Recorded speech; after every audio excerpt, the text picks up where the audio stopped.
Hello दोस्तों, एक बार फिर से स्वागत है आपके अपने भरोसेमंद यूट्यूब चैनल पर। करोड़ों केंद्रीय कर्मचारी और पेंशन धारकों के लिए नया साल लेकर आए एक के बाद एक कई बड़े तोहफों की सौगात। पेंशन भोगियों को लंबे समय से था इसका इंतजार। आखिरकार इंतजार की घड़ियां हुई खत्म। लगभग पिछले 5 सालों से पेंशन में संशोधन, 18 माह बकाया डी भुगतान, फिटमेंट फैक्टर सहित करते आ रहे थे कई बड़ी मांगे। हो चुकी थी कई बार की बैठकें। अब जाकर केंद्र सरकार ने खोला खुशियों का खजाना। कोरोना काल में रोके गए 18 महीने के बकाया एरियर को लेकर केंद्र सरकार ने खोल दिए आखिरी पत्ते।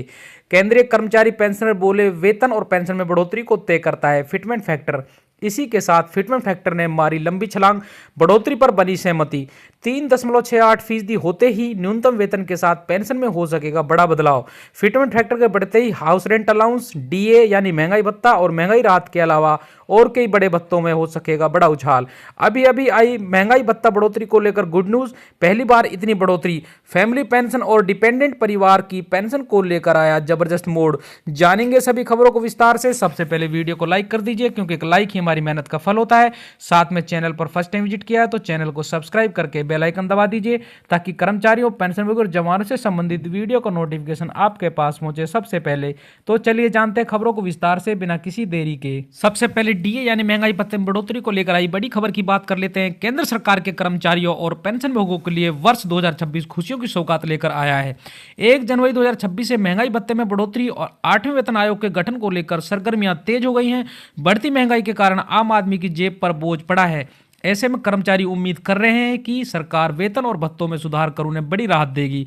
महंगाई भत्ता यानी डीए सरकारी कर्मचारी और पेंशन भोगियों के वेतन का एक अनिवार्य हिस्सा होता है। इसका मुख्य उद्देश्य महंगाई के कारण बढ़ने वाले दैनिक खर्चों की भरपाई करना होता है। डीए की गणना अखिल भारतीय उपभोक्ता मूल्य सूचकांक यानी AICPI इंडेक्स के आंकड़ों के आधार पर की जाती है। जब बाजार में वस्तुओं की कीमतें बढ़ती है तो सरकार डीए में वृद्धि करती है। ताजा अपडेट हालिया आंकड़ों को देखते हुए 1 जनवरी 2026 से डीए में शानदार बढ़ोतरी की संभावना जताई जा रही है। महंगाई भत्ते में वृद्धि का सीधा असर कर्मचारियों की टेक होम सैलरी पर पड़ता है। इससे घर का किराया, राशन, बिजली और चिकित्सा जैसे खर्चों को संभालना आसान हो जाता है। इसका लाभ केवल कार्यरत कर्मचारियों को नहीं बल्कि पेंशन भोगियों को भी मिलता है, जिससे उनका जीवन सतर बेहतर होता है। माना जा रहा है कि वर्ष 2026 में इसके गठन की आधिकारिक प्रक्रिया शुरू हो चुकी है। 8वां वेतन आयोग लागू होता है तो बेसिक सैलरी और फिटमेंट फैक्टर में बड़ा बदलाव देखने को मिल सकता है। इससे कर्मचारी की कुल सैलरी वर्तमान की तुलना में काफी बढ़ जाएगी। साथ में पेंशन में भी बंपर बढ़ोतरी देखने को मिलेगी। नए वेतन आयोग से सबसे ज्यादा फायदा कम और मध्यम आय वर्ग के कर्मचारियों और पेंशन भोगियों को होगा। जब कर्मचारियों की सैलरी बढ़ती है तो बाजार में उनकी खरीदारी की क्षमता भी बढ़ती है। इससे वस्तुओं की मांग में इजाफा होता है, जो अंततः व्यापार, उत्पादन और रोजगार के अवसरों को बढ़ावा देकर देश की अर्थव्यवस्था को मजबूती प्रदान करता है। फिलहाल महंगाई भत्ता और 8वें वेतन आयोग को लेकर विभिन्न सत्रों पर चर्चाएं जारी हैं। अंतिम निर्णय सरकार की आधिकारिक घोषणा के बाद ही स्पष्ट होगा। अगर यह नए साल में लागू होता है तो इससे करोड़ों केंद्रीय कर्मचारियों और पेंशनभोगियों की बड़ी वित्तीय जीत होगी। पेंशन को लेकर आई एक और बड़ी खबर की बात कर लेते हैं। सरकारी कर्मचारियों और उनके लिव इन पार्टनर के लिए दिल्ली हाई कोर्ट ने केंद्र सरकार को अहम निर्देश दिया है। एक याचिका के अनुसार कर्मचारी ने अपने 40 साल से ज्यादा का समय साथ रह रही लिव इन पार्टनर और उनके बच्चों के नाम को फैमिली पेंशन ऑर्डर में शामिल करने की मांग की, ताकि उन्हें फैमिली पेंशन और हेल्थ केयर सुविधाएं मिल सके। कोर्ट ने हाल ही में फैसला दिया है कि इस रिटायर कर्मचारी ने अपने रिलेशनशिप कभी नहीं छुपाई थी, इसलिए उनके पार्टनर और बच्चों को फैमिली में शामिल करने की कोशिश को ग्रेव मिसकंडक्ट यानी गंभीर गलती मानकर पोस्ट रिटायरमेंट बेनिफिट्स रोकना गलत था। आपको बता दें कि यह मामला जस्टिस नवीन चावला और जस्टिस माधु जैन की बेंच का है। कोर्ट ने 2018 के सेंट्रल एडमिनिस्ट्रेटिव ट्रिब्यूनल CAT के उस ऑर्डर को रद्द कर दिया है जिसमें अथॉरिटीज के फैसले को सही ठहराया गया था। उस फैसले से कर्मचारी की 50% मासिक पेंशन और ग्रेजुटी रोक दी गई थी। यह कर्मचारी 2012 में रिटायर हुआ था।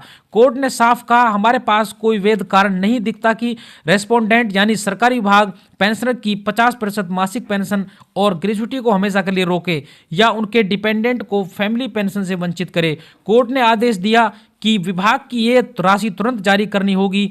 साथ ही देरी पर 6% सालाना ब्याज भी देना होगा। ब्याज उस तारीख से मिलेगा जब राशि देय हुई थी, लेकिन असल भुगतान की तारीख तक। इसके अलावा कोर्ट ने विभाग को निर्देश दिया कि वो कर्मचारी की अर्जी पर विचार करें और लिव इन पार्टनर और बच्चों के नाम को पेंशन पेमेंट ऑर्डर में शामिल करें, ताकि उन्हें फैमिली पेंशन और CGHS यानी सेंट्रल हेल्थ गवर्नमेंट स्कीम की सुविधाएं मिल सकें। अगली एक और बड़ी पेंशन से संबंधित दिलचस्प खबर की बात कर लेते हैं। इलाहाबाद हाई कोर्ट ने राज्य सरकार को प्रदेश की ट्रेजरी से बकाया पेंशन, ग्रेजुइटी और अन्य लाभों का अनधिकृत खातों में भुगतान घपले की जांच कराने के निर्देश दिया है।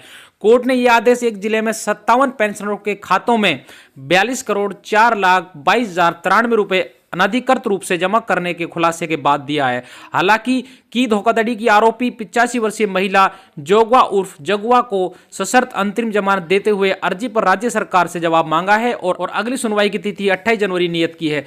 कोर्ट ने कहा हो सकता है प्रदेश के अन्य जिलों की ट्रेजरी के जरिए अनधिकृत भुगतान किया जा रहा हो। मृत पेंशनर के वारिस फर्जी जीवन प्रमाण पत्र के जरिए पेंशन उठा रहे होंगे, इसकी जांच की जाए। ये आदेश न्यायमूर्ति अरुण कुमार सिंह देसवाल ने 28,06,506 रुपए की पेंशन खाते से धोखाधड़ी की आरोपी वृद्ध महिला की जमानत अर्जी की सुनवाई करते हुए दिया। कोर्ट ने कहा कि अपीलार्थी की उम्र 84 साल है और वह महिला है। न्यायमूर्ति का कहना था कि 57 पेंशनर के खातों में 42 करोड़ से अधिक की धोखाधड़ी हुई है और यह संभव है कि अन्य जिलों में भी ऐसे मामले हो सकते हैं। कोर्ट ने कहा कि इस मामले की जांच की जानी चाहिए और दोषियों को सजा दिलाई जानी चाहिए।